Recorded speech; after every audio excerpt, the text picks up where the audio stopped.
Welcome to the Close the Chapter podcast. I am Kristen Boyce, a licensed marriage and family therapist with a private practice, Pathways to Healing Counseling. Through conversations, education, strategies, and shared stories, we will be closing the chapter on all the thoughts, feelings, people, and circumstances that don't serve you anymore and open the door to possibilities and the real you. You won't want to miss an episode, so be sure to subscribe. Welcome to this week's Close the Chapter podcast. This episode is a must listen to in terms of a new way to think about emotions and the true meaning of embodying emotions to get towards healing. I had such a deep dive and could have gone on, and we only had so much time. I was fascinated by his answers. I just thought he shared things in a real way. He gave a lot of examples in how to embody our emotions. So I really appreciated that. And please listen to the whole episode. This may be an episode you're going to listen to several times to really gather what he said. I'm going to try to put this also on YouTube so you could visually see him holding his hand over his heart center, on his head, on his stomach, wherever he is feeling that emotion in the body. He does a lot of hands-on placement, although you don't have to do that. It's a way to access and expand the emotion. So let me introduce you to today's guest, Dr. Raja Zelvam, PhD, who has taught in over 25 countries on all continents, is a licensed clinical psychologist from California, a senior trainer in Peter Levine's somatic experiencing, professional trauma training programs, and the developer of Integral Somatic Psychology, a science-backed, body-based, and emotion-focused complementary approach designed to reduce treatment times and improve diverse outcomes in all therapy modalities, including body psychotherapies.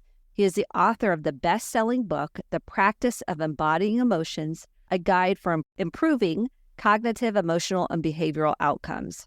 I am actually hopefully going to get him or his team or one of his trainers to train our team at Pathways to Healing Counseling. I was so impressed with his approach, and it would be a nice integral supplement and additive to EMDR, eye movement desensitization reprocessing, and brain spotting, and other therapy modalities. And this is something you could do also at home. And I really just think it's an effective way to approach emotions. So also grab the healing guide if you want it, or add to the mailing list at Kristen, KRISTEN, Boyce, BOICE.com. Grab that, get on the list. You'll be emailed the link to the podcast, and I try to do a blog post once a week. So you'll want to grab that. And if I'm doing any speaking engagements or presenting anywhere, that will also be included in the weekly communication. So I would love to see you on the list. And without further ado, here's my impactful conversations about embodying emotions. Enjoy. Welcome to this week's Close the Chapter podcast. I am so excited for today's conversation. I feel like we don't talk enough about emotions and the embodiment of emotions. So I am so excited to have my guest here with us who has a wealth and depth of wisdom. Raja, thank you for joining the Close the Chapter podcast. Thank you for giving me the opportunity to converse with you and your listeners. I'm so grateful you're here. Can you tell the listeners how you got into this work and feeling passionate about embodying emotions? I have been interested in developing more access to my emotions and creating more capacity for that. Not just unpleasant emotions, but also pleasant emotions. Emotions are not good or bad. They're either pleasant or unpleasant.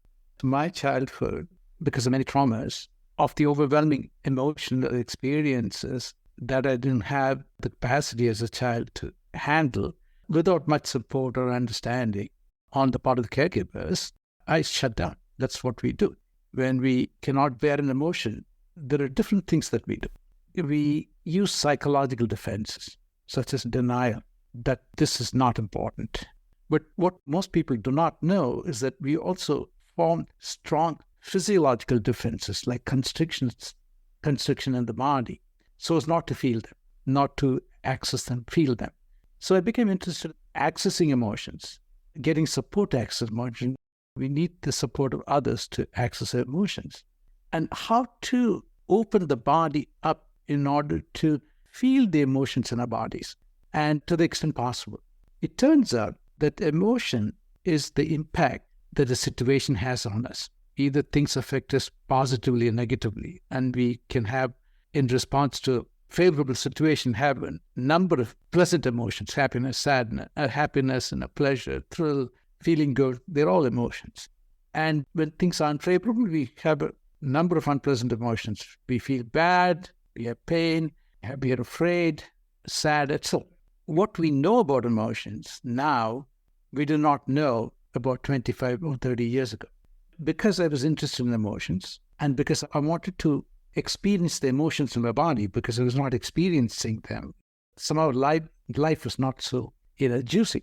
So I went around finding ways to access the emotions and access them in the body. And I learned that an emotion, as an impact of the situation on us, can be felt throughout the body, throughout the brain. There are theories that say that emotion has to do with this part of the brain or this organ, etc. But it turns out, according to the more recent scientific findings that are detailed in my book, The Practice of Embodying Emotions, in a guide for improving cognitive, behavioral, and emotional outcomes, that emotion is a full body-brain phenomenon, if we allow it. Not that we have to feel it that way all the time, but in a difficult situation, if we shut down, then we get stuck in that place. In that place, we cannot overcome it. I'll give you an example. I worked with a man at Zurich yesterday, and he was suffering from a breakup. A woman had rejected him, and she said that she didn't want to be with him, and he was very hurt by it. He was in a place where he was just blaming himself for what happened. If only he had not done this. If only he had not done that. And he was feeling shame on account of that. So we started to do the work. But it turned out, by the end of the session, he came into the hurt, the heartache, the sadness that he needed to feel so that he could move on. But he was defending against it with psychological defenses like, if I had only done this, not done this, I would still be with her. And the only emotion he can feel in response to that denial is shame, guilt and shame. So he was stuck in. But then what we did was we expanded the shame first in the body, and then that shifted to anger. But both shame and anger he was familiar with. But once we expanded that, he then came into his hurt, sadness, and grief. Then his whole being opened up, his energy opened up, etc., etc. When in the emotion that potentially be throughout the body, we try to shut the body down through constriction, holding the breath, and so on. It just stuck, cannot process it to completion. So I started to have this idea. Once I learned that from science that an emotion could be throughout the body, potentially, and I started to notice that people are not having emotions all over the body. They shouldn't. Why should they have? But I noticed that this is very interesting. The clients are just reporting emotions in one place or the other. I'm only reporting emotion one place or the other, even though I'm trying to really access more of it. So then, because I'm also trained in body-oriented therapies, I knew how to, in a simple way, to place a hand there, with awareness, expansion, attention, open up the body, the physiological defenses, while I supported the person to have emotions, to have the emotion present in more places. And you know what happened? People had a lot more time to process the emotions. So when you expand the emotion, one thing happens. What happens is that it becomes more tolerable. Why is that? It is equivalent to the difficulty we have when you lifting a 50-kilogram bag. It's very heavy, right? But we choose to lift it with both arms. The strain is less on both arms. So if I have grief in the chest, it's unbearable. If I expand it to more of the chest, it's more bearable. If I expand it to my belly or the arms, it's even more bearable. If I can tolerate it, then what? The brain has plenty of time to process it for meaning and for what it can do in the situation in which the emotion is arising. Emotion becomes more regulated, so cognition and behavior get more regulated, get more analyzed.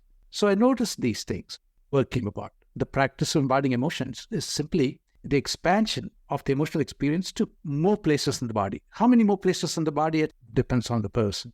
How much emotion depends on the person. How long do you do that depends on the person. All these things I write about in the book. Then I had good outcomes. When I helped people to embody their difficult emotions that they were rewarding because they didn't have the support nor the understanding, what I started to notice is that the emotions stopped bothering them. Things like fear of dying, for example. But they also had insight. Their behavior changed. One woman said, oh, instead of thinking about what is wrong with me or what is dangerous in it, my brain is not thinking that way any longer. On the basis of it, she would go and do this or that. She's not doing any of those things. She's doing things that are more important to her. It's not being driven by a fear of dying. That goes back God knows where. Then I started to write the book. And I started to do research, trying to figure out in what other ways am I getting the outcomes I'm getting. So it turned out that unbeknownst to me, a lot of research had been done at the time I was developing the technique. And there's a research paradigm called embodied emotions. What it says is that if you block the emotion from being in any part of the body, brain shuts down.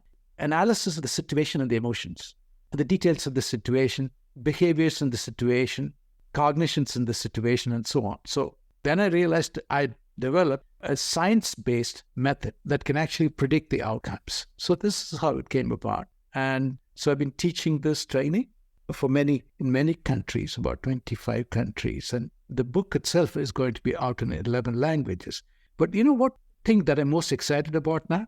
I presented for an hour and a half to an association of 12-step programs, Alcoholics Anonymous, Codependents Anonymous, and so on. And I used to go to them a long time ago. So I thought I'm going to give back to the community that I grew through very early, even before I became a clinical psychologist in California. And now that group has arranged an online study group. About 300 people are reading my book, chapter by chapter. These are not therapists. These are people in recovery, right? And they've overcome their addictions. In the next step, they want emotional sobriety, which means access to emotions, but also regulated emotions that does not go back to addictions, right? So I'm giving them chapter by chapter guidelines in terms of questions, and they send me questions. I write answers. That's the most exciting thing, because I wrote the book in a way that people who are interested in self-help can use it directly. They can also go to my website and look at videos of the work. And if you're going to get the book, I would recommend you read the section 1, introduction, and section 3, the method, and then come back to section 2, theory. It's immediately useful to you. You can read the theory while you apply the method to yourself, because you have emotions all the time. Like this is how it developed, right? A little bit of theory, then I found the method, and there's so much more theory that came to support it. So let's talk about the method, because we have a lot of people who get overwhelmed quickly. And they'll think, oh, I can't do this. I don't even know what I feel. They'll start with that. I don't even know what I feel. So let's walk through how someone would start embodying their emotions. Okay. So let's say has come to you feeling not good. It's just that they don't know what they're feeling, right? And I will tell them, yeah, but the fact that you're feeling bad is in itself an emotion. This is something that we don't get taught in psychology trainings, courses, at universities, or even in institutes, even body-oriented psychotherapy systems. We don't learn it. It's feeling bad and feeling good are the most basic emotions. Because what does it tell us? The situation is not favorable. Therefore, we feel bad, right? Situation is great, I feel good. So people don't come to us because they're feeling good. They shouldn't. There are a lot of people who are feeling bad out there who need help. So you start with that. So a situation, you don't even know what the situation. Situation is the first step. Most people come to us because of a specific situation. I don't feel good in the relationship. Yesterday I was working with a woman who said, my husband tells me he wants to be closer, but I know that we're not close, but something is blocking me. That's a situation. I would like to work with the time. Sometimes people say, I don't know what I'm feeling, but I just feel bad. Can you help me? So emotion is the second step. So without a situation, somebody can have an emotion. Very often that is the case. And then what do? We embody it. That is, expand feeling bad in the body. And how can you go about it? This is the third step, expansion. The first step is situation, emotion, and location in the body, and expansion. So I would say, I'm feeling bad. Where do you feel bad? Look, or just describe how it feels bad. And then if they stop, then it'll start to show up in the body somewhere. Usually people don't come to us unless they feel bad in the body, by the way. They seldom come if they're just feeling bad in the brain. They might feel bad in the brain. So let's start with the brain. So you say, okay, be with that feeling and see whether you can expand it to more of your head. Intention, awareness. Sometimes that helps. Or you'd say, okay, hold your head, to use your hand to help the bad feeling spread more, not to take the beat. Usually when I have a headache, we put the hand to take the bad feeling away. Here, you say, your hand there. Yeah. And it'll expand. If it doesn't expand, you can do another technique. The large number of techniques we use. You say, express that feeling a bit. So like what? Not, it feels bad, right? We do that. You know what that will do? That will expand it not only in the head, but also in the body. And so that one place, you expand it a little bit. And then you expand it in another place. Look for it in another place and expand it in another place. And how do you do that? When you expand it in one place, support it, it automatically expands. But if it does not, what do you do? So maybe you put a hand where it feels bad and put a hand in the chest, for example, in an adjacent area, and go, and see whether you can locate it in the chest. And then focus on the chest and expand it there a little. So we're doing step 3, expansion. But don't do it if you are quite great deal of difficulty tolerating it. Don't push it to other places. And what you do, you look in the body to see how the embodiment has improved your body. And they will say, what do you mean improved my body? Do I have to get a blood test or something? No. You say, improvement in the body, your breath, check to see whether your breathing is a little better. Just a little better. We're not talking about huge changes. Or notice whether in the places you are feeling emotions or somewhere else, the muscles are less tense. They just became more relaxed. Not to a large degree, just a little bit. Or notice whether the energy in the body is expanded in a good way. This is the 3 things. Because people don't know how to approach the body. So you give them very specific guidelines, things to notice things that everybody can notice. So breathing is better, muscular tension is less, or energy is expanded. So you notice it in one place. They might say, I feel it in the chest. So you just notice that. Put your hand there and see whether you can expand it there a little bit. And then not for too long, because this person doesn't have too much capacity in either direction. Say, where else in the body do you notice those 3 improvements?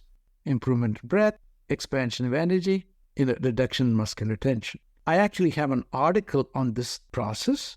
It's called the 7-step protocol for people with low affect tolerance on my website. And I'll give you my website. People can go to my blog section and actually print this out. There's a nice colorful diagram too. And if they're interested, they can also go to my book section and find a demonstration of my working with grief with a woman with the 7-step protocol. I'll give you that information later. So another place, they'll say, well, my back is little less tense. So notice that and see whether you can support that to, expand a bit. And then what you do, the next step, remember, situation or emotion without situation. That's step 1. Step 2, locating the bad feeling in one place, expanding it a bit. Locating the bad feeling in one place, expanding it. Then the 4th step, we tell them to look for these things. We have to educate them about looking for what is called integration in terms of breathing improvement, muscle tension improvement, or energy improvement. So you do that in 2 places. That's steps 5 and 6. In the 7th step, what they do, you sense the whole body.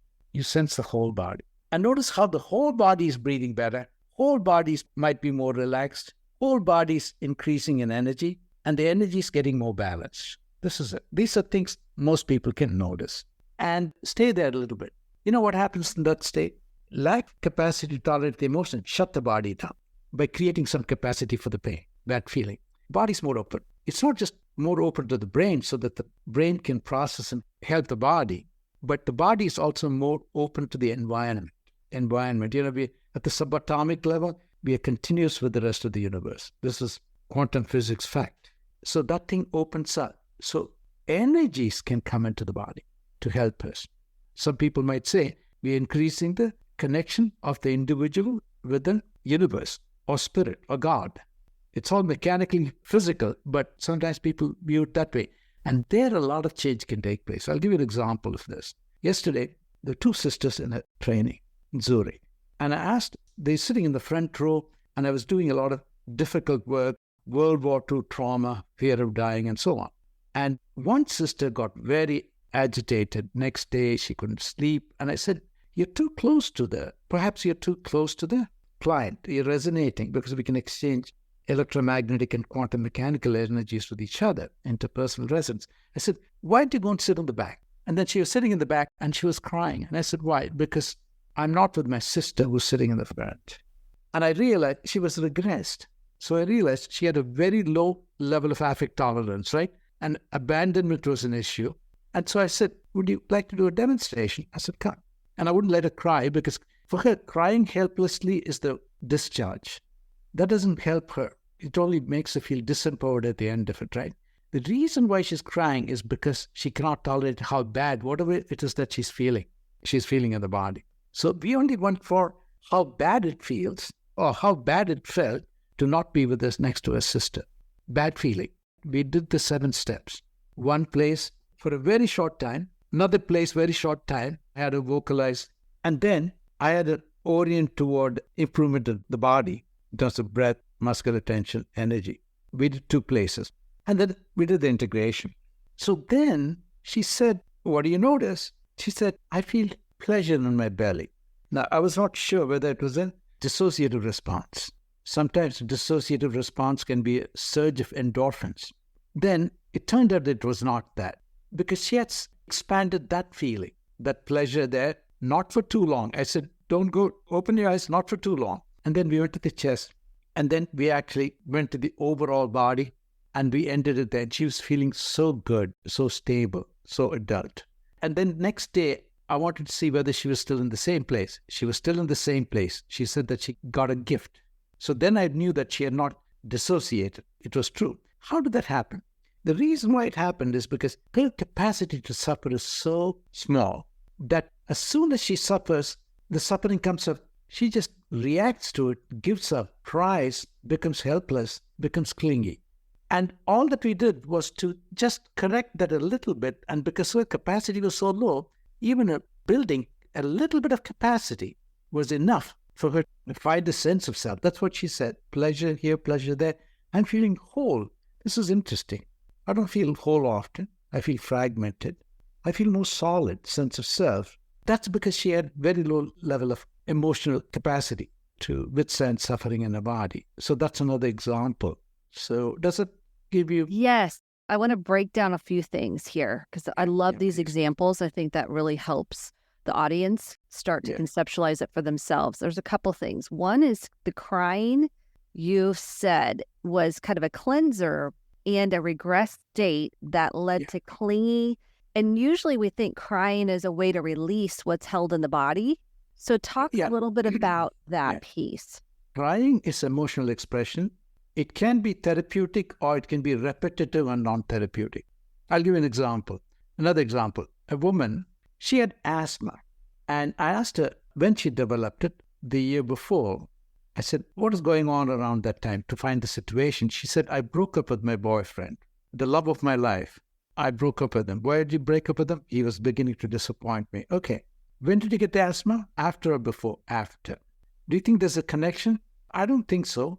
She's a psychotherapist. She's telling me, because before I broke up with him, I already processed the grief. Okay. I said, okay, let's think about this relationship and see whether we can get some emotion in relation to that. It turned out that she had very little access to emotion.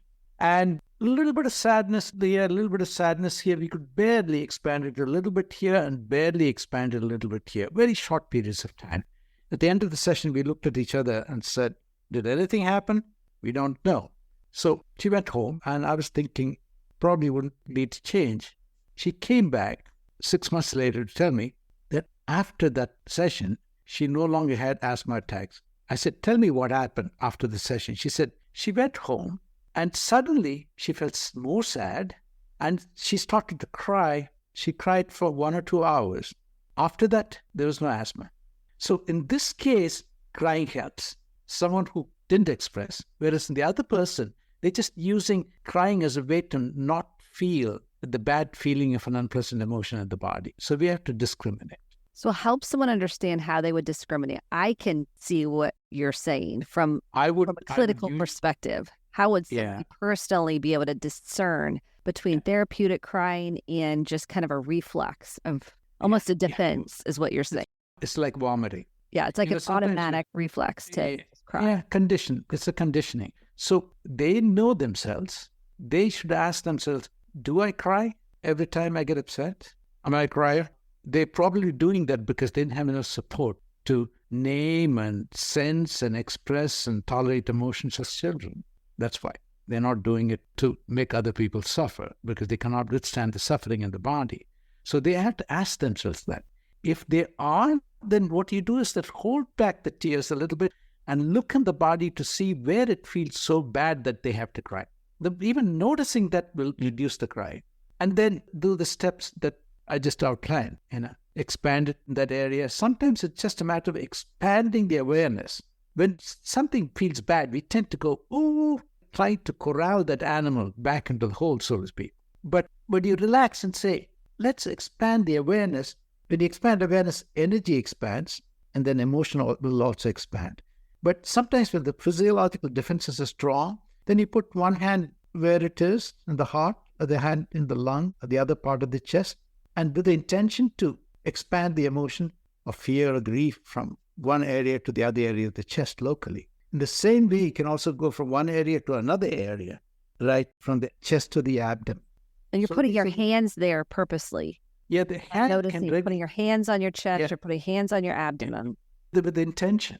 The intention is not to soothe it away, but help the body to expand to accommodate the emotion there. That the intention is important. Yeah, so expansion with your hand over it, wherever you're feeling it in your body, to expand it, you place your hand in that. So if it's your head, your brain, you put your hand on your brain.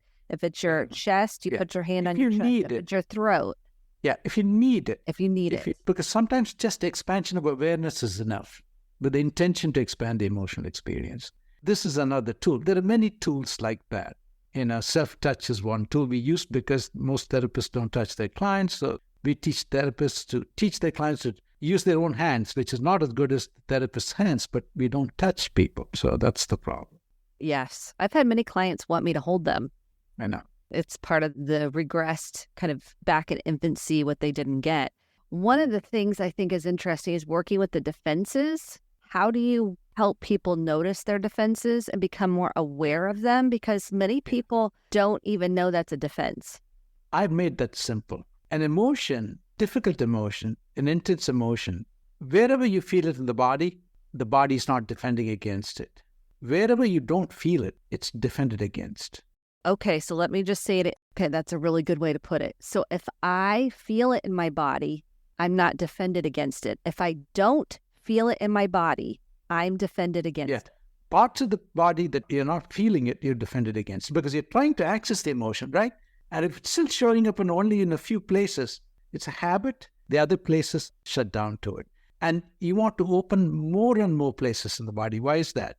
Because the research I told you about, embodied emotions, that the fewer places that are blocking emotions, the more the brain is capable of processing the emotion and the situation.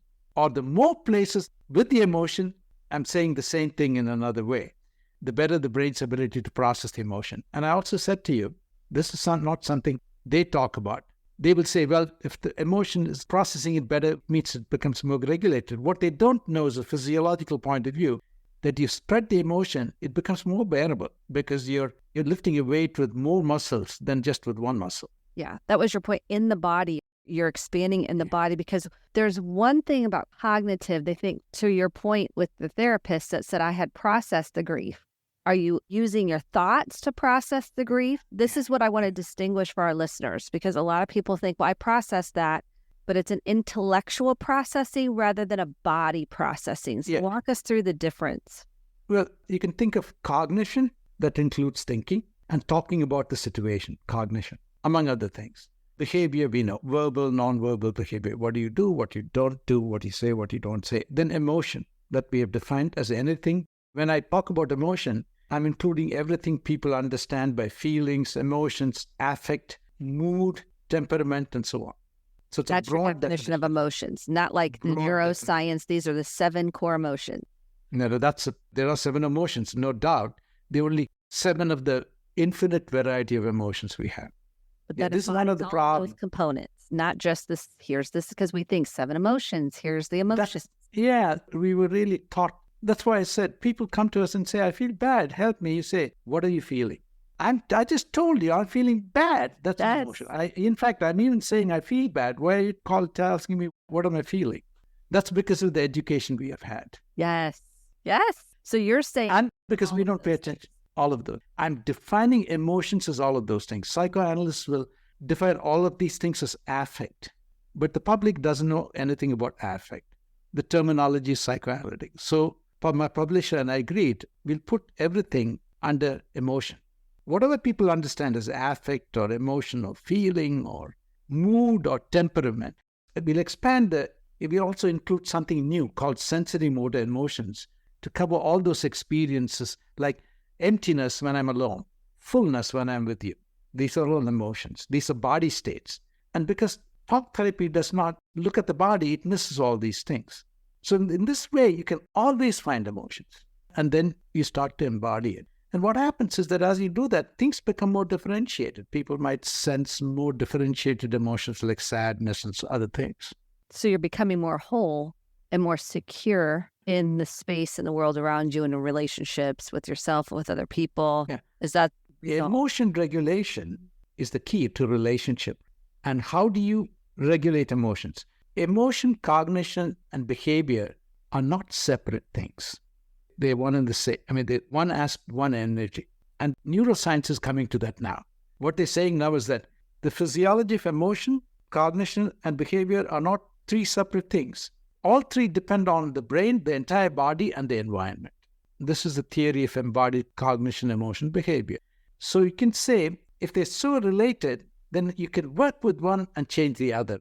That is why cognitive therapy works for some people. Or you just work with behavior and change the other 2, emotion and cognition. That is true. These are things true because they're related. They are the one and the same, ultimately. However, what we're learning now of late is that it is emotion in every moment that is determining what your cognition will be, what your behavior. This is one thing. So therefore, my focus on emotion. And I said, why is the other focus on emotion in the body? Why is the focus on emotion in the body? Because science tells us that if you block emotion from the body, then what happens? Cognition and behavior both get compromised in the brain. Emotional processing is also not happening in the brain. All they did was have a group of people bite on a pen while they watched a video clip, compared to another group that did not get the free pen to bite on. And they wired their brains, and both groups, you know what they found? During the experiment, after the experiment when they were recalling it, 2 weeks after when they were recalling, the group with the pen in the mouth was so poor in terms of brain processing of emotion, cognition, behavior. That is why I think it's important. And I tell cognitive behavioral therapists, you do good work, do it. But when it doesn't work, if the body is blocked from emotion, it will not work as well as you think it should work. Then embody the emotion, look for an emotion, embody the emotion that client, and then go back to doing your cognitive behavioral therapy. It will be much smoother, much more effective. Yeah, I think cognitive behavioral therapy will only take you so far. You're missing the for some body people, piece. I'm okay with saying for people whose bodies are open to emotions, cognitive behavioral therapy will work fine. But we are all used to do it, not paying attention to the body, not paying attention to how our body shuts down emotional experience. Therefore, for those people, this becomes very important. And if cognitive behavioral therapists will use emotional embodiment from time to time with the client, their therapy will be shorter and the outcomes will be better. This science guarantees, I'm not saying this, and we have the science to predict that will happen. I agree 100%. Talk to me about the breath, because that was one of the expander points. Yeah. We have just a few minutes left. How important is the breathing, deep breathing, accessing your breath work in body, embodying emotions?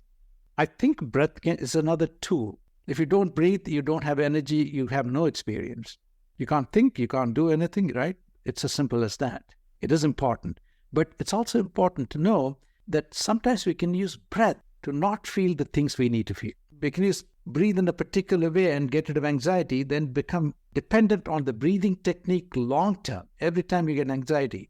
Whereas here, if you can embody emotion of fear, anxiety, you might not have to deal with. You might not have to deal with it in the long run.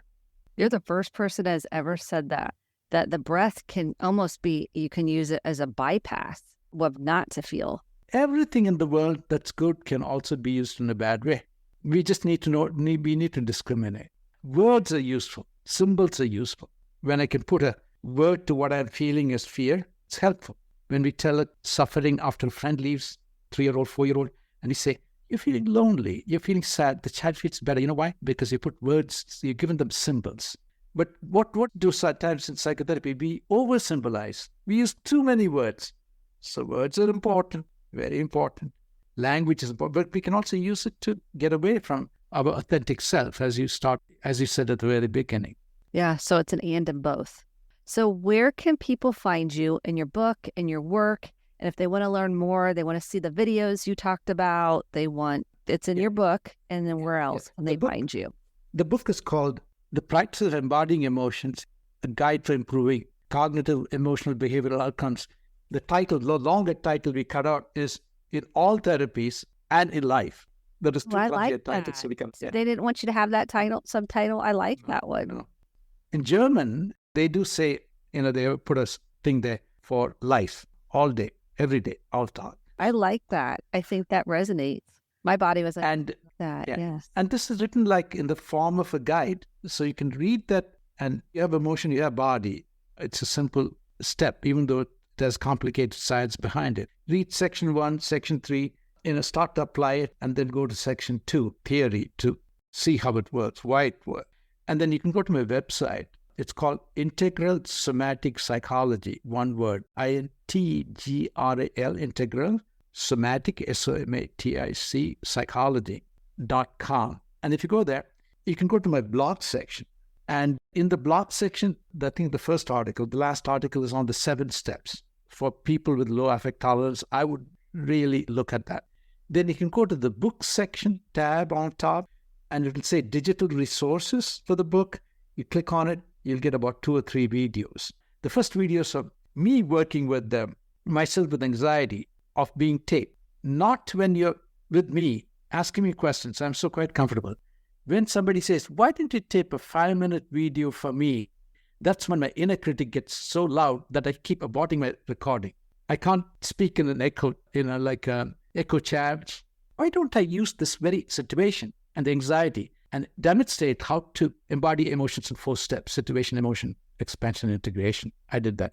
There's also video of my working with a woman in Hong Kong from the beginning of the pandemic with a death anxiety that came up, that got triggered. She has had pre- and perinatal trauma in which she nearly died, but coronavirus, danger, and then it came up. So I was working with her with the fear of dying. Then the third one is actually working with grief with the 7 steps. And then in the first cycle, then from the second cycle, I did the 4 steps only. So you can find the resources there. You can sign up for my newsletter and so on. Thank you for sharing those resources. Those are going to be so helpful to many people. I really believe this is transformational work for many people. I do, because it's new for our audience, many members of our audience. If you've had therapy with me, not so new. You've added pieces that I really resonate with and I think are going to be helpful that I'm going to integrate into my own work. So thank you so much. You're most welcome. And let me know how you do it, because I have people who just read the book, therapists who are applying it, and then write to me and say, it's working. I don't know. Deep transformations taking place very quickly with the long-term client with whom I was stuck. And I hear that. And so remember that it's not just for therapists, but also because we don't have enough therapists for the world these days. So it came out at the right time. I wrote it during the pandemic. And therefore, I hope that many of you listeners who are not therapists also get a copy of the book and use it. Yes, grab the book. Let us know how it's working for you. Try what is being outlined in the book, and then give us your feedback. I will share that with you. And That'd be lovely. I would love forward to that. feedback. Yes. So thank you so much for your energy, your time, and your heart, and your expansion with so many people, and the heart opener that you are. So thank you. Thank you very much, Kristen. I really enjoyed talking with you, and I hope to hear from you. Thank you so much. Thank you so much for listening to the Close the Chapter podcast. My hope is that you took home some actionable steps along with motivation, inspiration, and hope for making sustainable change in your life. If you enjoyed this episode, click the subscribe button to be sure to get the updated episodes every week, and share with a friend or a family member. For more information about how to get connected, visit Kristen, KRISTEN, Boyce, BOICE.com. Thanks and have a great day.